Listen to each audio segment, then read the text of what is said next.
কি মনে হলো আজকের ম্যাচটা দেখে? আমরা আসলে দর্শকদের অনেকের বক্তব্য শুনলাম এবং কি আজকের ম্যাচের আগে অনেকে অনেকভাবে বাংলাদেশ দলকে আখ্যায়িত করেছে, অনেকে মায়ের দোয়া ক্রিকেট দল বলেছে, অনেকে অনেক ধরনের কথাবার্তা বলেছে।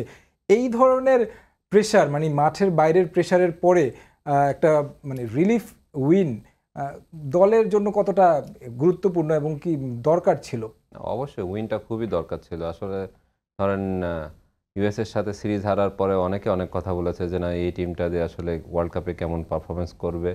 দেন জিম্বাবুয়ে এখানে খেলতে আসলো, সেখানেও কিন্তু খুব যে বেশি ভালো করেছি তা না। সিরিজটা জিতেছি বাট একটা ম্যাচ হেরেছি।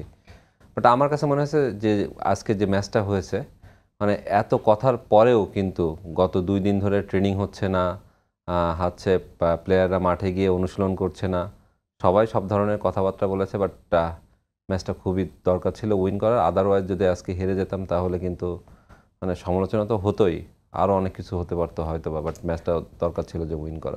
ব্যাটিংটা নিয়ে একটু কথা বলতে চাই। ব্যাটিংটা দীর্ঘদিন ধরেই সমস্যা চলছে টপ অর্ডারে। এখন পর্যন্ত আসলে সৌম্যকে চেষ্টা করা হচ্ছে, রান পায়নি। তানজিদ তামিমও আজকে ফেল করেছে। লিটনের ইনিংসটাকে আসলে কিভাবে ব্যাখ্যা করবেন? 38 বলে 36 রান এরকম একটা ম্যাচের মধ্যে।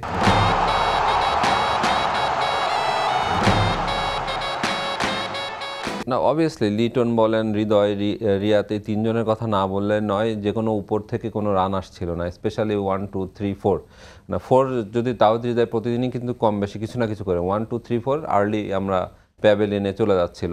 বাট থ্যাঙ্কস লিটন যে আজকে সে মানে ধরে খেলেছে অ্যাটলিস্ট।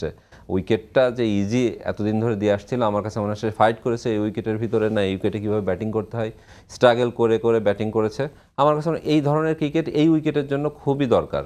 আদারওয়াইজ আপনি যদি অ্যাটাক করতে যান, লাইক তামিমের কথা বলি, তারপরে আপনার শান্তর কথা বলি, তারা কিন্তু অ্যাটাক করতে গিয়ে বলে আউটটা হয়েছে আর্লি। প্রবলেমটা রয়েই গেছে যে 6 ওভারের ভিতরে আমরা 2-3টা উইকেট হারিয়ে ফেলি এবং রানটা কিন্তু 50+ করতে পারি না, 40-র ভিতরে থাকে। প্রবলেমটা হচ্ছে এখানে। আজকেও 3টা উইকেট হারিয়েছি লাস্ট 6 ওভার, 6তম ওভারে আমি যদি ভুল না বলি শান্ত আউট হয়েছে, রান হয়তো বা 30-এর নিচে ছিল। সো এই জায়গাটা ইমপ্রুভ করার অনেক মানে দরকার আমার কাছে যেটা মনে হয়েছে। আর লিটনকে থ্যাঙ্কস দেওয়া লাগে যে লিটন এই ধরনের একটা ইনিংস খেলে। ধরেন রান কিন্তু বেশি না, 124 বেশি রান না। একজন খালি ব্যাটার শুধু যদি দায়িত্ব নিয়ে পুরাটা টিল দেন 20 ওভার পর্যন্ত ব্যাটিং করতে পারে তাহলে কিন্তু অনায়াসে চেজ হয়। সাউথ আফ্রিকা যেটা আজকে নেদারল্যান্ডের সাথে করেছে লো স্কোরিং ম্যাচ, বাট যে কোনো একজন ব্যাটসম্যান দায়িত্ব নিয়েছে। আমার কাছে মনে হয়েছে লিটন, হৃদয় একটা এক্সিলেন্ট ইনিংস খেলেছে, না বললেই নয়। আর ফিনিশ তো রিয়াদ আছেই আর কি। আমার কাছে রিয়াদের উপরই সবসময় আসলে দায়িত্বটা পড়ে এবং কি একটা জায়গায় আসলে একটু আপনি খেয়াল করেছেন কিনা যে আসলে আমরা দেখলাম যে যখন 19তম ওভার 18তম ওভারে রিয়াদ একটা সিঙ্গেল নিল, সাকিবকে স্ট্রাইকে দিল। এই জিনিসটা আসলে তখন তো রানের সাথে বলের পার্থক্যটা অনেক ছিল, রিয়াদ স্ট্রাইকটা নিজেই রাখলে পারতো নিশ্চয়ই। দেখুন আরও একটু ক্লোজে নিয়ে আসতে চেয়েছে রিয়াদ।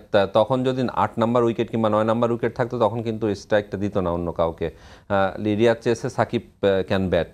আমার কাছে যেটা মনে হয়েছে তাসকিনের থেকে সাকিব ভালো ব্যাটিং করে, ঘরোয়া ক্রিকেটে দেখেছি, এই জন্য ভরসাটা কিন্তু সাকিব মানে রিয়াদ সাকিবের পরে পেয়েছিল। আদারওয়াইজ রিশাদও ক্যান ব্যাট, হ্যাঁ, বাট আজকে কিন্তু সে তার আমার কাছে মনে হয়েছে তার এক্সপেকটেশন, আমাদের এক্সপেকটেশন অনুযায়ী সে ব্যাটিং করতে পারে। আপনি ক্যালকুলেটিভ ক্রিকেটের কথা বলছিলেন, রিশাদ যেই সময় ব্যাটিং করছিল তখন তো আসলে বিগ শট খেলার দরকার ছিল না, তুষারা বল একদম স্টাম্প টু স্টাম্প বল করছিল ওই সময়। আসলে অপর প্রান্তে মাহমুদুল্লাহ রিয়াদ ছিল, কি মেসেজ বা দিল যে তিনি হিট করতে গেলেন এই সময়ে? তার আগের বলে রিশাদ কিন্তু একটা আপার কাট খেলতে চেয়েছিল, তখনই কিন্তু মাহমুদুল্লাহ রিয়াদ তার সাথে কথা বলেছিল এখন দরকার নেই, এই ওভারটা ভেরি ভাইটাল।